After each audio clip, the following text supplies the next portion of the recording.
Puji Tuhan Bapak Ibu Saudara-saudari, perkenalkan nama saya Michael Denny Manula. Saya akan berbagi dan menjelaskan tentang peran budaya dalam berkomunikasi atau the role of culture in communication di kalangan misionaris atau misioner. Masing-masing kita harus mengerti tentang peran budaya dalam berkomunikasi di setiap daerah negara, baik daerah di negara berkembang, di daerah negara maju. Mereka mempunyai ciri khas masing-masing dalam budaya berkomunikasi. Kita tidak boleh samaratakan cara berkomunikasi di budaya daerah negara berkembang dengan daerah di negara maju. Kalau kita samaratakan, maka kita akan sulit untuk memberitakan Injil sebagai misionaris atau misioner. Ini yang harus kita cermati, cara kita berkomunikasi di budaya daerah negara manapun. Kemudian kita belajar di dalam peran budaya komunikasi ini ada hambatan budaya komunikasi bagi misioner. The cultural barrier to missionary communication. Ada banyak hambatan dalam kita berkomunikasi sebagai misioner. Di zaman dahulu juga kita mempunyai hambatan. Di zaman sekarang juga kita mempunyai hambatan. Kalau di zaman dahulu, yaitu tidak ada penerbangan, tidak ada teknologi. Jadi misioner sulit menjangkau orang-orang di daerah pegunungan, di daerah terpencil sekalipun, karena tidak ada akses penerbangan dari suatu daerah ke daerah yang lain. Dan itu juga menghambat kita untuk mempercepat pemberitaan Injil. Kemudian juga tidak adanya teknologi. Mereka tidak akan bisa mengakses informasi-informasi tentang Injil. Kemudian juga karena penerbangan kita juga tidak bisa mengirim tentang Alkitab untuk mereka yang belum mengenal Tuhan. Tetapi di zaman sekarang juga, walaupun ada penerbangan teknologi, kita juga mengalami hambatan-hambatan, Bapak Ibu Saudara-saudari.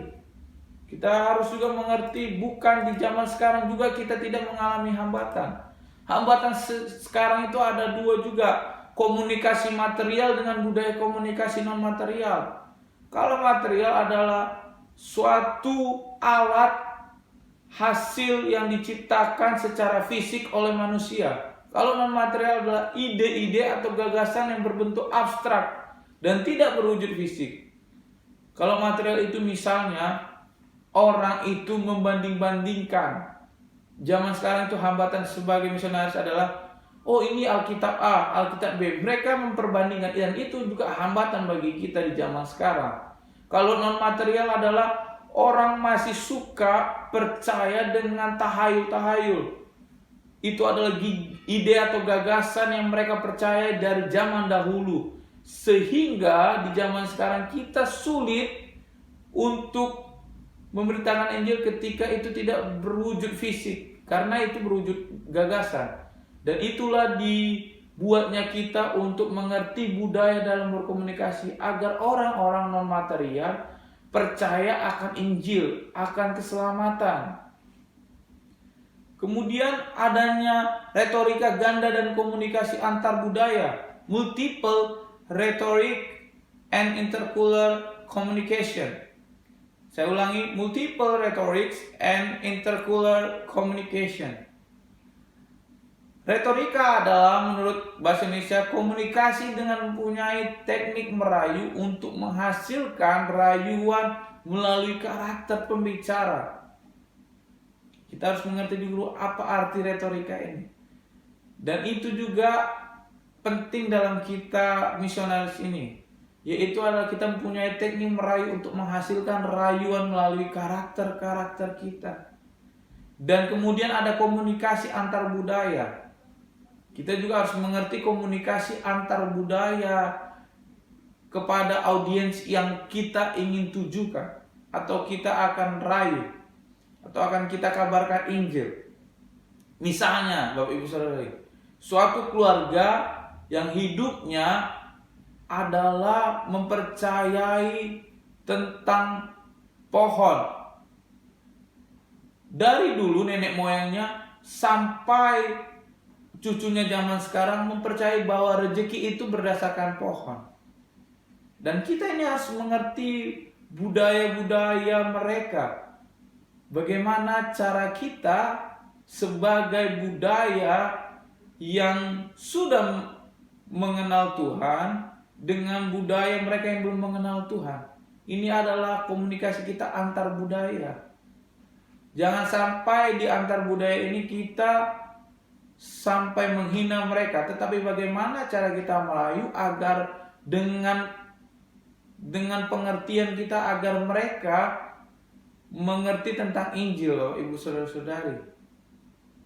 Misalnya ketika ada suatu orang agama Hindu atau Buddha dan kita menyelamatkan anaknya, kita harus mengerti dulu apa budaya dalam Hindu dan Buddha sehingga memudahkan kita menyelamatkan anaknya. Gitu Bapak Ibu saudara-saudari, harus kita pahami ini sebagai retorika ganda dan komunikasi antar budaya. Kemudian ada sangkut pautnya yang saya bilang tadi, memahami budaya, understanding culture. Kita juga harus mengerti budaya-budaya, bagaimana budaya Batak, ras Cina, ras Jawa, dan lain sebagainya di daerah Kalimantan, di daerah ini. Kemudian kalau saya lihat dan baca, ada beberapa poin yang harus kita kuasai dasar-dasarnya. Yang pertama, kita membutuhkan definisi budaya. Kemudian beberapa ciri budaya yang kita miliki harus diingat. Ciri budaya adalah tadi ras, baru sistem masyarakat dalam berbudaya, kemudian inovasi-inovasi yang terus berubah dalam budaya itu. Kemudian tergantung pada perspektif dan tujuan seseorang. Kemudian kita mungkin bertanya kategori budaya mana yang paling penting. Tidak ada orang yang berbudaya. Semua orang pasti berbudaya dari lahirnya. Lalu perubahan tingkat dalam yang benar-benar melibatkan Kristiani, pengenalan ke dalam budaya responden. Jadi ini poin ke-6 adalah tingkatan yang benar-benar melibatkan orang Kristen akan pengenalan budaya responden. Jadi pentingnya kita itu untuk mengenali responden kita, budaya-budaya yang dia percayai. Kemudian ada 3 culture model of missionary communication. Model 3 budaya komunikasi misioner. Pesan misionaris adalah pesan dari Alkitab. Itu diberikan oleh Tuhan melalui Rasul dan Nabi dalam bahasa dan konteks budaya Alkitab.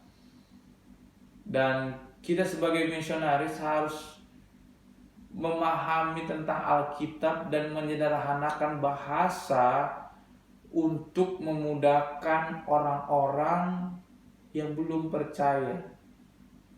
Jadi kita harus mengerti Alkitab dulu. Kita harus mempelajari hermeneutik. Ketika kita mengerti tentang hermeneutik, maka apa yang mau kita bicarakan kepada responden kita dan siapa responden kita harus mengerti sehingga pesan atau message yang kita sampaikan dimengerti orang yang belum percaya kepada Tuhan dan budayanya berbeda dengan budaya kita. Misalnya saya Batak, saya mau menginjili orang Tiongkok atau orang Cina. Jadi saya harus mengerti peran budaya orang Cina, saya harus mengerti bagaimana cara bahasa mereka, dan saya juga harus mengerti tentang Alkitab. Lalu saya menyederhanakan bahasa mengenai Alkitab kepada responden saya. Jadi ketika pesan yang ingin saya sampaikan responden saya akan tersampaikan. Itu yang harus penting. Jangan sampai kita menginjili berita tentang Injil tidak tersampaikan kepada responden kita. Itu yang harus kita mengerti tentang peran budaya berkomunikasi, Bapak Ibu Saudara-saudari. Demikianlah yang saya sampaikan tentang peran budaya dalam berkomunikasi. Tuhan Yesus memberkati.